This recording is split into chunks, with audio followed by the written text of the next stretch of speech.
Greetings po mga kapatid, welcome back to my channel. Maraming salamat po sa Diyos at meron naman po tayong pagkakataon para makapag-vlog. Kung bago ka pa lang sa aking YouTube channel, welcome sa Kuya Makil. On today's video mga kapatid, bigyan ko muna kayo ng update mga kapatid. Ano ba nangyari kay Kuya Makil? Ayan, isang buwan akong mahigit na hindi nakapagtrabaho mga kapatid dahil ng aking tuhod. Ayan, hanggang ngayon nga po mapagad pa rin itong aking tuhod. Masakit pa rin ako hanggang yung bumaba ng hagdan. At saka hindi ko maibend ng maayos yung tuhod ko. Yan. Kaya sa mga nagpapagawa, gusto magpagawa sa akin nung nakaraang buwan, pasensya na kayo. Talagang hindi ako pwedeng magawa. And ngayon naman po, although kahit pa paano medyo kaya ko na rin magawa, problema naman ito. Ayan, papagawa po ako ng tindahan. Yan, yung tindahan namin, papagawa ko ng tindahan. So dito mga kapatid, medyo malikabok, mahirap maggawa. Tsaka dito minsan nandito yung nagagawa yung mga karpintero tsaka yung mason natin. Kaya talagang isang buwan hindi tayo makapaggawa. Ayan. Kaya pasensya muna sa mga gusto magpagawa sa akin, hindi muna talaga makapaggawa.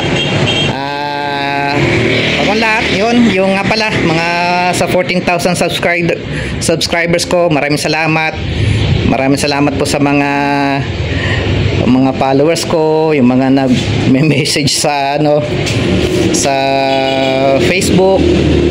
Ayan, maraming salamat po. Sa mga hindi pa po nakasubscribe, please subscribe po sa aking channel. Kung gusto nyo suportahan yung aking channel, paki-subscribe na lang po. And paki-like na lang po yung mga videos ko.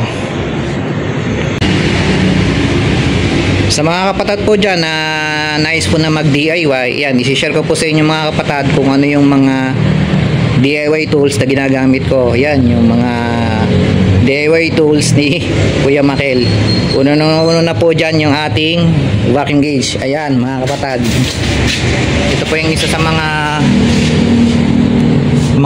customer ko nga, kinukonvince ko na bumili na ganito dahil malaking bagay po ito.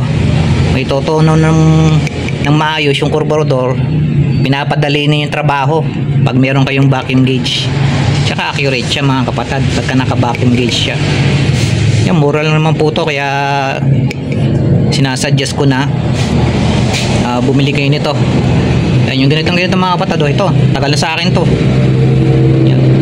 Dalawang klase to yung may video ko nun yan, tsaka kita nyo hindi siya naka-calibrate.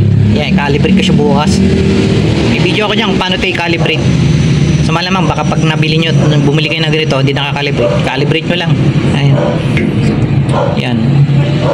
Para hindi hula-hula yung timpla ng inyong carb. Ayan. Isang set po yan. Meron siyang case, tapos may mga fittings, mga hoses. Yan. Ayun. Bili kayo niya mga kapatid.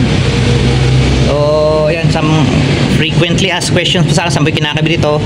Dito ko siya kinakabit sa may hose dito sa ilalim.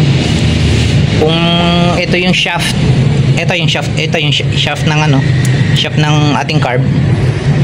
Bago may spring doon, yun, katapat doon, yung vacuum port doon. Ayan. Ito po ay kinakabit sa may HIC valve. Ayan. Yan, dito siya kinakabit. Yan, baka hindi nyo alam yung HIC valve. May video ko niyan kung ano yan, para saan ba yan. Meron akong video niyan. And maganda po niyan, pag magtotono kayo mga kapatid, huwag nyo ilalagay sa HIC valve. Interfere po yan sa pagtotono nyo. Kaya dapat po tanggalin nyo yung HIC valve bago dito na lang kayo directly magkabit ng vacuum gauge. Yan ko masasuggest talaga na dito kayo magkabit. Pangalawa is dito, pwede kayo magkabit dito sa gas filter. Yan yung gas filter. Bypass lang kayo, gamit lang kayo ng T, yung ganitong T. Bypass lang kayo kung gusto nyo. Meron din dito yung manifold vacuum dito. Kinakabit po yan sa manifold vacuum pag magtotono kayo manifold vacuum. O pwede dito. Tsaka dito, kung ito yung solenoid valve sa ilalim, ito ng ilalim, saan nakakabit yung ating dashpot, throttle positioner. Yan yung ating unang gamit, si vacuum gauge. And kung makikita yung mga kapatid may nakalagay gaya ng isang previous na video ko, may mapapansin nyo meron siya nakalagay na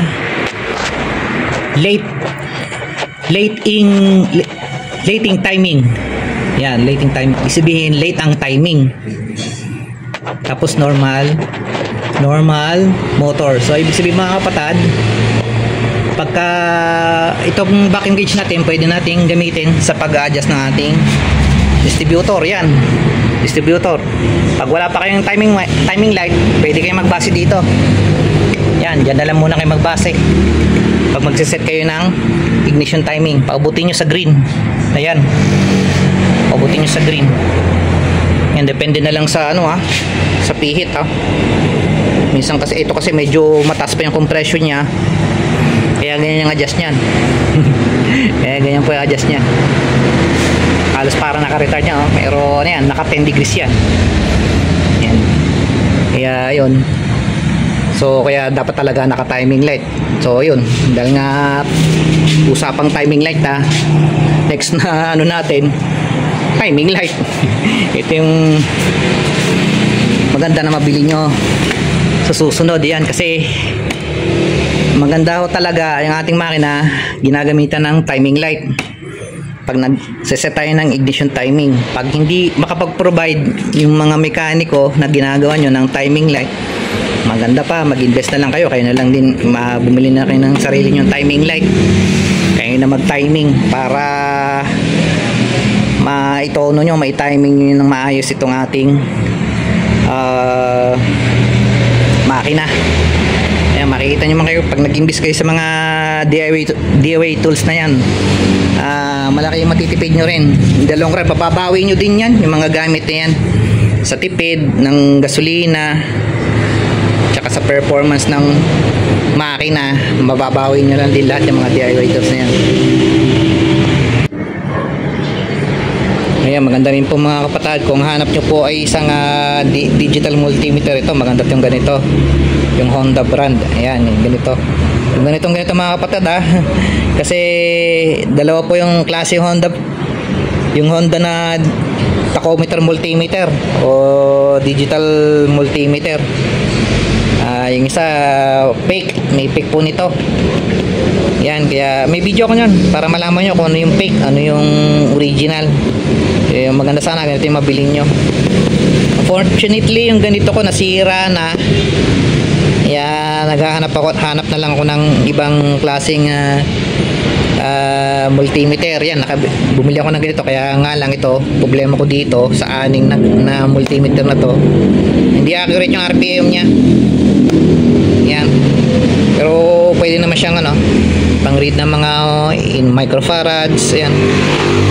Ayan, baka doon ko lang siya magamit.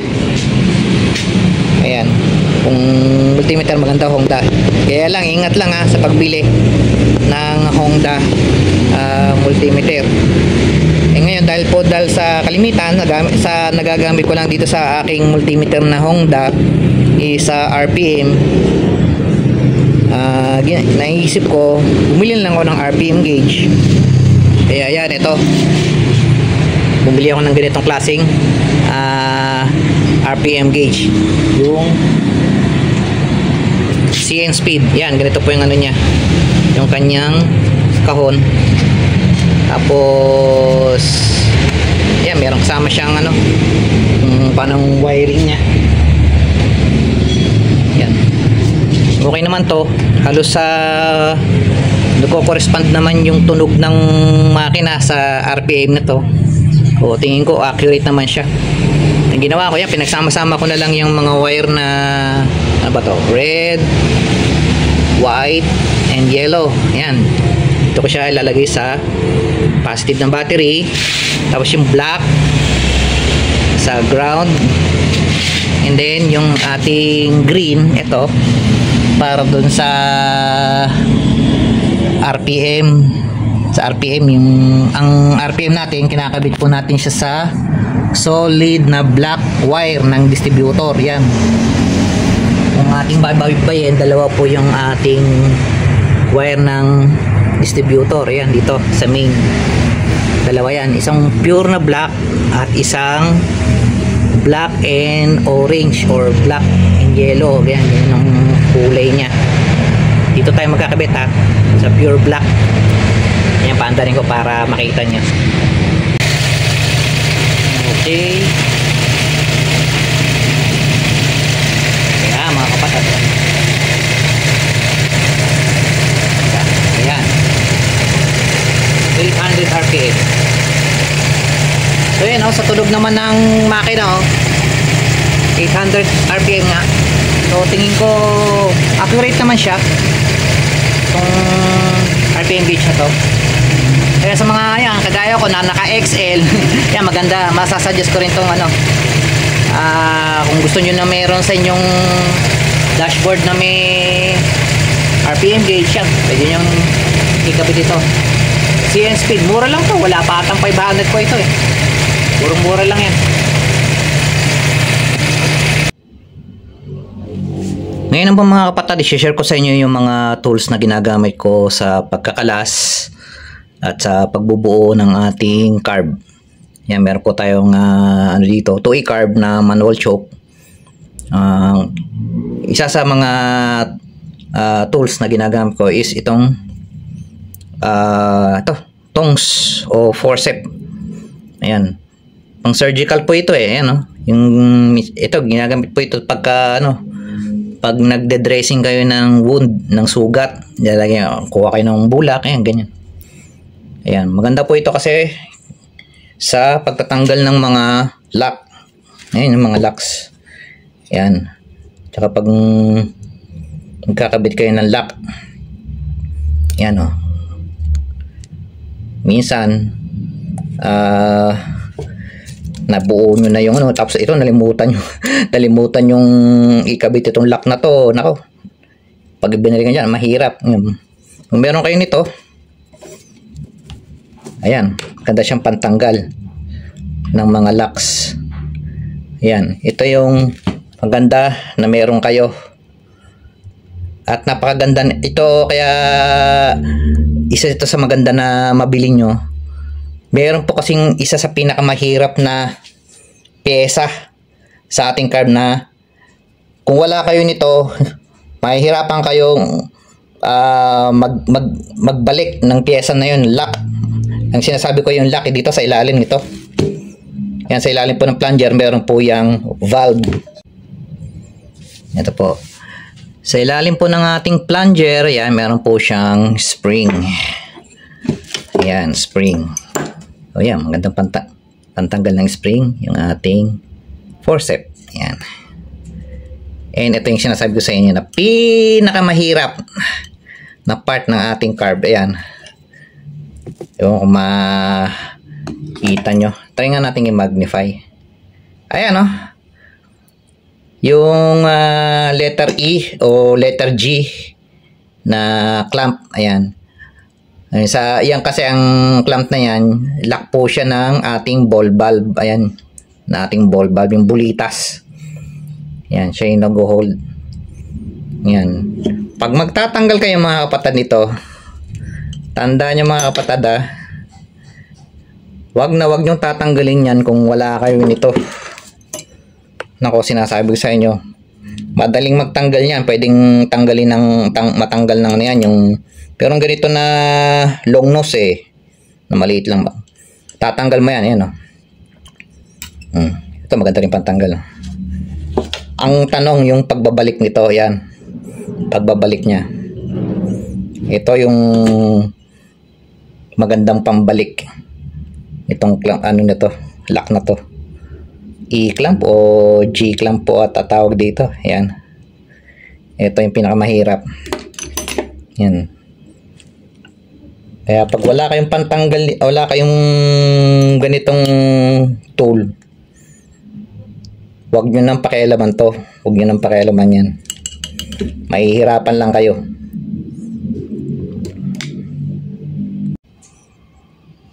Next tool na gusto kong i-share sa inyo is itong tinatawag na T-handle screwdriver. Yan. Lotus yung brand niya. T-handle screwdriver. Ayan. Maganda po siya. Ayan. Ito po siya.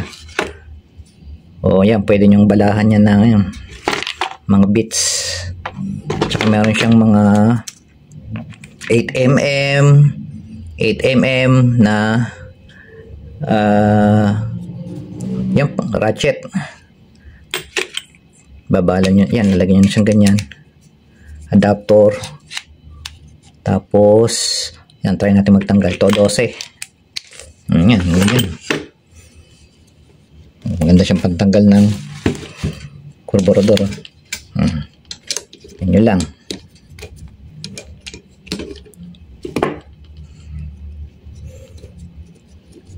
Yan.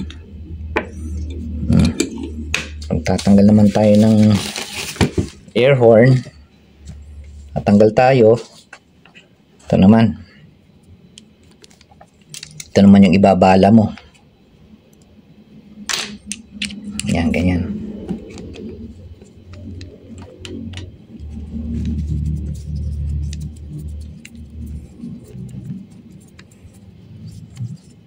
Yan, sa ibabaw.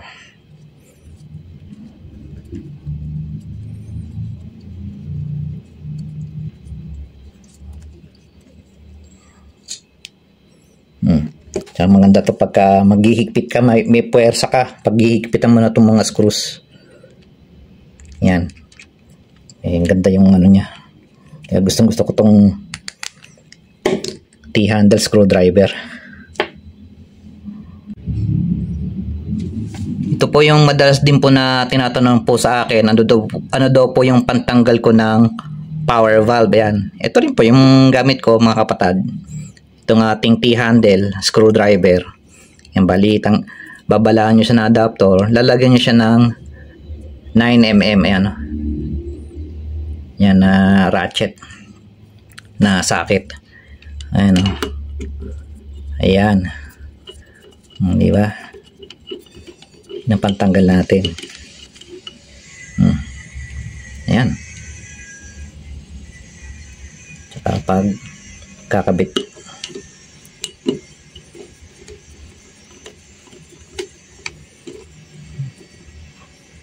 Yan. Ito rin yung patanggal ko. Unfortunately mga kapatid, is problema itong ating set ng ating T-handle screwdriver. Ano lang siya, 8mm, 10mm, 12mm. Wala po siya yung 9mm. Kaya maganda po, meron din kayong ganito. Isang set na ganito. Yan. Yan. Maganda. May ganito kayo. Yan. Yan. Para kumpleto po ito. Yan. Meron siyang 9mm. Pero okay din to mga kapatado. Yan. Gamitin nyo lang si ratchet. Ito. Magagamit nyo rin itong pantanggal. Oh.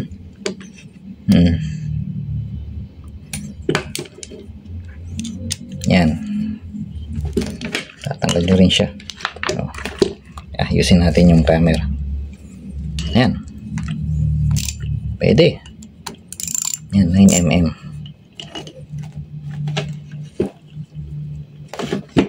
Yan.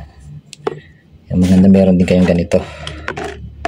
Kahit yung China okay na rin. Basta mayroong, halimbawa, medyo pansamantala, ito muna yung bilhin nyo, yung ganitong klase. Yung China. Ayan. Parang ganito. Na China. Yung iba niya nasa ano ko toolbox ko. Ayan, ganito. Pares din to po yan. Ito. Kompleto rin to. Ayan. Yan po yung mga gamit ko. Kapag magkakalas po tayo ng carb, swerte po ninyo kung yung mga screws ninyo madali yung matanggal. Pero minsan meron ho dyan yung mga talaga naman tinatawag ko na pasaway. Ang hirap tanggalin. Ang pantanggal ko po dyan mga kapatad ng mga screws na pasaway is ito. Ayan. Si impact drive. Ayan. Oh, 150 lang ang bili ko dito. Yun naman, gamit na po yan. 150 lang ang bili ko dito. Made in China. Ayan. Kaya ito yung malimit na pasaway sa akin eh. Yan, yung dalawang screw na yan. Kaya babalaan ko siya ng bit. Ganito. Ayan. Lalagay ko si impact drive. Ayan. Kaya, mahirap mag-video. Ayan. Kakabit natin ganyan. Papaluin lang natin dito sa puwet. Sa likod. Ayan. Tanggal yan mga kapatad. Yan, minsan kasi mga kapatid yan. Nabibilog na yan, hindi pa rin mo matanggal. Kaya ginagawa ko, dinedremel tool ko. Binabalaan ko na ng ganitong bit. Ayan, ganyan. Sabay impact drive. Ayan, kailangan kasi maganda matanggal natin tong secondary actuator eh, pag maglilinis tayo ng carb. Ayan, mapapansin nyo mga kapatid, ayan ito. Ginawa ko, gumamit ako ng grinder, ginarind ko yan. Ayan. Ito mga kapatid yung pinantatanggal ko ng ating jettings. Ayan. Yung jettings nito. Pag hindi nyo siya ginrinder, hindi siya papasok. Hindi siya papasok pag ganun. At pag tatanggalin natin tong 14mm na bolt na ano niya, pansaran niya. Ayan. May papasok na natin to. Ayan. Sa mga pasaway na jettings, yan, pwede to. Pagpalangit, sigurado ko sa inyo matatanggal nyo yan. Magandang talagang investment ito kasi hindi mabibilog yung mga ating mga screws. Gamit na gamit nito sa mga sa distributor. Yung maganda meron kayo nito. At saka mga kapatid, ito nga pala to. Yan, maganda tong pantanggal nito. Ayan, yung dalawang screw sa ilalim yan.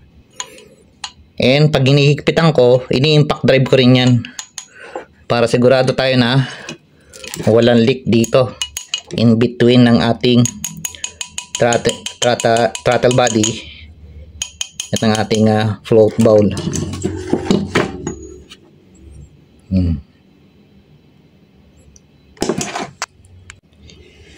Next tool mga kapatid is yung ating vacuum pump. Ayan, ang ating vacuum pump. Pag nabibili po yan, isang set po yan. Ang set siya. Ayan, casing siya na ganito. Kita nyo yung itsura nyo. Dumi. Gamit na gamit yan mga kapatid. Ayan. Nabili ko pa siya ng November 7, 2022. Ayan, may mga T-fittings, may mga hoses. Actually mga kapatid, pang pang bleed. Mag-ayos kayo ng preno. Ayan. Pang bleed po siya ng brake fluid para matanggal yung hangin. Ayan. Mag-ayos din kayo ng clutch. Pwede rin siya. Ayan yung ating vacuum pump. Saan po ba natin ginagamit ito is una sa lahat, itong ating power piston. Ayan. Ayan, stack up to. Stack up siya. Dinidiinan ko na. Ayaw pa rin bumaba. Ayan, ito mga kapatid, yan, yung butas na yan, nilalagyan ko ng vacuum, ginagamitan ko siya ng vacuum pump. Yan, yung butas na yan. Ginaganyan ko yan, pag ganyan. Kailangan po mga kapatid, pag nagpump kayo, kailangan po gumagalaw yan. Nag-up and down po yan. Ayan. Hindi po pag maglilinis po tayo, mahalaga po na mapagana natin yan. Kung hindi, ay lalakas din po sa gasolina yung inyong carburetor. Kaya maganda ma-test natin siya kung gumagana. Yan, kung gumagana siya. And saan pa ba natin siya pwedeng gamitin? Sa mga Ayan, mga dashpot. Sa mga choke breaker. Ayan, pwede natin siyang i-test kung gumagana siya. Natin kung gumagana to. Ayan. Pump lang natin. Ayan, kita nyo gumagana pa to. Ayan. Ayan, pag bibili kayo ng ng bagong carb, maganda bit-bit nyo to para matesting nyo lahat. Lalo na yung dashpot ng power steering assist. Ayan. Ayan, nung bumili kami ng bagong GTX carb ng customer ko, may dala akong nito para matest lahat kung gumagana yung mga vacuum operated parts. Ayan, yung dito sa kanyang actuator. Ayan, maganda rin po siyang pan-test dito sa ating actuator to, kung gumagana siya. Ayan. Natin ang vacuum hose. Ayan, yung ating actuator. Secondary actuator. Test natin kung gumagana. O, ayan, gumagana pa to. Gumagana siya. Ayan. Vacuum pump. Next tool po mga kapatid is ito po. Ayan. Ito po ay belt puncher. Ayan. Saan ko po ito ginagamit mga kapatid? Ito po ay ginagamit ko kapag ako ay naggagawa po ng mga gasket sa dito. Sa base plate. Yan. Pag gumagawa ako ng base ng gasket, yung tinatawag na velmoid, yung parang karton na gasket di sa ating base plate. Yun, ito yung ginagamit ko para makagawa ko ng gasket dito. May video na po ako nyan, hanapin nyo na lang po sa mga previous videos ko. Yung gasket dito sa base plate. Pwede rin tayo makagawa ng ayan, yung gasket po ng ating air horn. Yan, nakapagawa ako ng gasket nya gamit itong belt puncher. Pati itong yan, yung gasket dito sa in between ng throttle body and ng ating float ball ng ating body. Yan, kakagawa po ako nyan gamit itong ating belt puncher.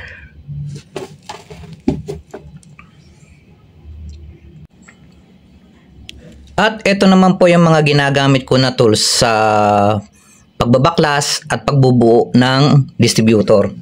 Unahin na natin dito sa, syempre again, yung ating vacuum pump. Yan, itong pump na itong nagagamit ko to sa pagtetest ng ating vacuum advancer kung gumagana siya. Yan, makikita niyo sa mga videos ko. Yan, pagtetest ng mga vacuum operated parts. Yan. And then next is yung, syempre pag magkakalas ka, kailangan mo ng, ang mahirap kalasin dun yung mga screws. Parang hindi mabilog, gamit tayo ng impact drive. Impact drive natin yung mga screws. Lalo na pagka makalawang siya. Yung pwede tayong gumamit ng ganito, impact na screwdriver. And again, itong ating T-handle screwdriver. Yan. And then syempre pagka kailangan natin ng ito, kailangan natin to. May video na ako niyan kung paano ko ginamit ito. Talagang magandang gamitin to sa pag-overhaul ng distributor. Iano niya, kakabit nyo to doon sa may cam. Sabay yung gaganunin siya para ma-minimize yung pagkasira ng cam, hindi siya mamamaga. Yan. Yan, pwede rin tong ating vice grip. Pero yung sa cam, huwag nyo gagamitan ng ito. Ang maganda, ito talaga.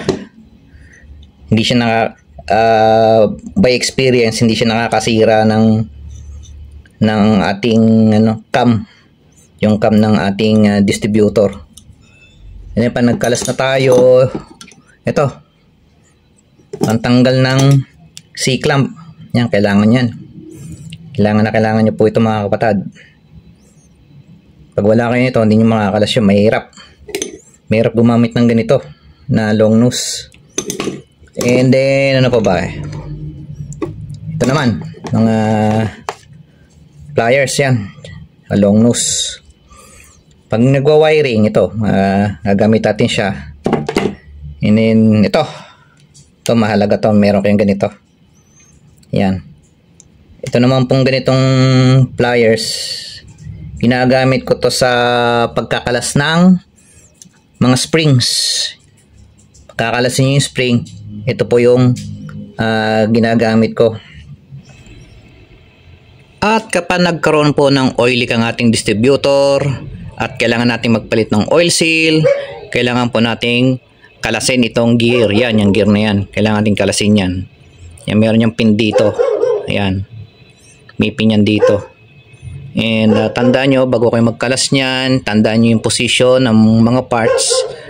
At baka pag nagkabaliktad kayo ng palit ng gear, kabaliktad kayo ng pagkakabit ng cam ng distributor, baka hindi mag-start yung sasakyan or mawala sa timing. Yan.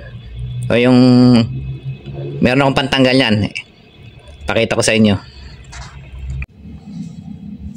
Ito po yung pantanggal ko ng pin ng ating gear. Ayan. Ito po. Bali bumili po kayo ng isang chain breaker, yung mamputol ng kadena ng motor o bisikleta. Bumili kayo ng ganito. Ng ganun. Bago kunin nyo itong part na to. Napakatigas po nito mga kapatid. Napakatigas nito. Yung una, ginagamit kong pantanggal nun, pako. And then, nababaluktot lang yung pako sa tigas Pangalawa naman, concrete nail. Ganun din, concrete nail. Ito talagang maganda. Itong parang pako na to. Ayan, bali ang ginagawa ko, ilalagyan ko ng vice grip. Ganyan, iniipit ko siya. Iniipit ko siya ng vice grip. Tapos itatapat nyo dun sa pin.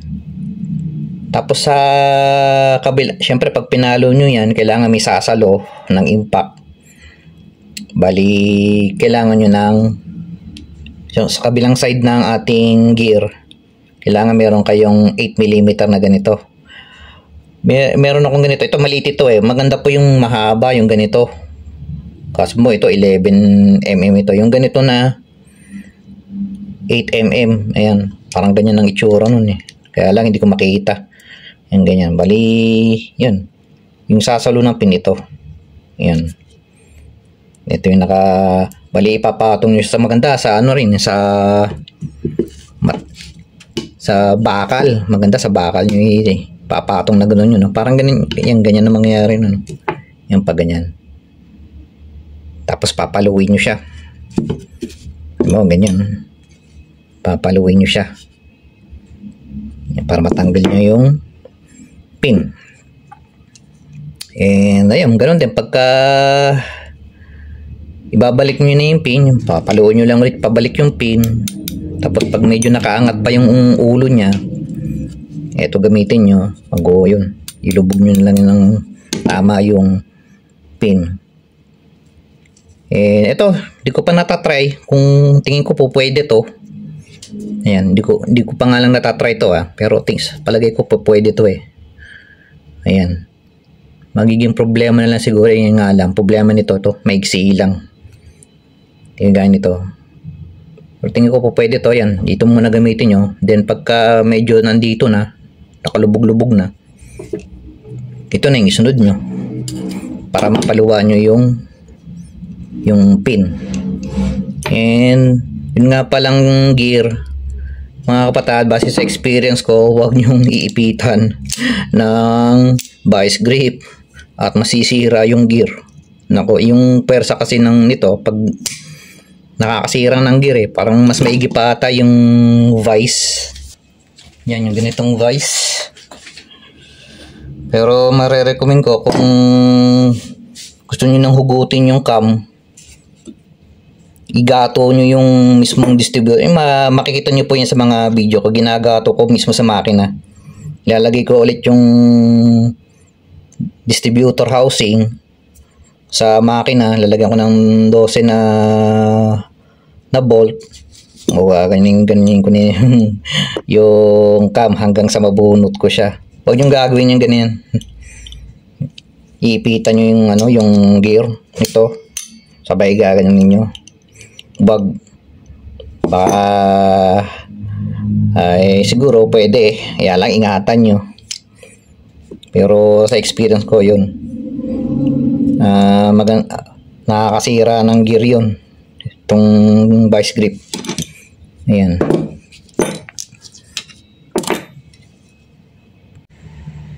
Next is Dremel tool, mga kapatid. Ito yung gamit talaga na talagang pasalamat ako meron akong ganito, dahil merong instances talaga na may mga gawa po tayo na kailangan nating gumamit ng Dremel tool. Ayan, kagaya nung isang video ko, tingnan nyo naman tong klase ng bolt na to. O paano nyo makakalas to? Ito yung sa ignition switch eh. Yan, ginawa ko yan. Ginamit ako ng Dremel tool. Hiniwa ko nito. Yan, kumbaga yan. Ibabala nyo siya dito sa ating Dremel tool. Yan. Hiniwa ko siyang ganyan. O yan, nagkaroon na siya ng thread. Ginamitan ko na to ngayon ng yung impact drive. Ayan, nakalas ko na yung aking ignition switch. Talagang minsan masasabi nyo, sana meron akong ganito pagka meron ganitong klaseng problema. Ayan, may hirap na screws, yung mga screws na mayroong screw na lost thread, ginagawa ko yan, ganyan, hinihiwa ko munang ganyan. Ayan, tsaka ayan, marami siyang function eh. Pwede siyang pang-port, pwede siyang pambutas, pampalish. Ayan. Pag gusto nyong marami siyang bala na ito may sandpaper. Kung gusto nyong makinis, panlinis, ayan. Ang itong panlinis ng carb eh. Ayan, Dremel tool. Ganda po yan. Ito naman po mga kapatid, ito ay yung ating torque wrench. Yan. So kapag ginagamit ito sa ating mga lug nuts, para maiwasan natin na hindi masira yung thread ng ating mga lug nuts natin, yung mga stud nya, hindi masira, kailangan naka-torque. I-torque natin siya. And yan, pag halimbawa nagkalas kayo ng cylinder head, yan, maganda, meron kayo, naka-torque siya. And mga kapatid, yan, pagka nagtatanggal ng magpapalit kayo ng spark plug, pag ikakabit nyo na yung spark plug, maganda, naka-torque para hindi masira yung thread ng cylinder head. Yan, gumagamit ako nito. Yan. Ito po yung, yan, ito yung ating pantanggal ng spark plug. Yan, pagka malaki, size 21. Kapag naman maliit, ito size 16 or 5/8. Yan. Yan, ito maganda to. Ito mga kapatid, ito po ay magnetic siya. Bigay po sa akin ito ni Sir Ronald Makatangay. Yan. Bigay lang po sa akin ito, itong pagtagal ng spark plug na to. And yun nga, binabala ko siya dyan. Tapos pag magtatanggal ako ng spark plug, magkakabit na ako ng spark plug, mag-install na ako ng spark plug sa cylinder head, tinotorque ko siya. Gumagamit ako ng torque wrench para maiwasan ko na masira yung thread ng ating cylinder head. And then ito mga kapatid, yung pantanggal ng high tension wire. Yan, pantanggal. Tsaka pagkabit ng high tension wire, lalo na pagka mainit yung makina. Pag magtatanggal ka ng nakakamay lang baka mapasok ka. Kung meron ganito, hindi ka mapapasok. Kapag halimbawa gustong matest kung nagre-react ba yung makina pag ginugot mo yung high tension wire, yan, pwede mong gawin yan. Yan, ito po mga kapatid, huwag kayong bibili na ganitong tachometer multimeter. Honda brand ito, pero fake ito. Yan, tandaan nyo yung ganyang tsura. Tapos ito, banda meron din kayo nito, magnet pa ito. Yan, pag halimbawa may nalaglag kayo na mga tornilyo, yung ratchet, yan, maganda siyang pag nahulog sa ilalim ng sasakyan, pwede itong pang kuha. Yan, pag may nahuhulog na mga screws, mga bolts, yan, maganda itong pangkuha. Yan. And then lastly, ito na siguro is yung ating compression tester. Yan, isang set po yan. Mura na lang po ito mga kapatid, nasa mga 500 na lang po ito. Dati ang bili ko dito may 1 to ata, bili ko dito. Yan, mahalaga meron kayo nito, lalo na sa mga ngayon pa lang bibili ng second hand na sasakyan na dekarburador. Yan, maganda. Bago nyo bilhin, test nyo muna ng compression. Yan, para sure ball maganda yung mabibili nyo na sasakyan. Yan, maganda matest nyo yung compression ng makina para malaki yung masasave nyo. Pag meron kayong compression tester, yung matest nyo muna yung compression ng makina ng sasakyan na bibilin po ninyo. Ayan po mga kapatid, sana po nagustuhan nyo po ang aking video for today. Maraming salamat po sa panonood, lalo na po doon sa nanood, pati yung mga ads pinanood. Maraming salamat po mga kapatid. Ito po si Kuya Makel saying maraming salamat po, maraming salamat sa Diyos.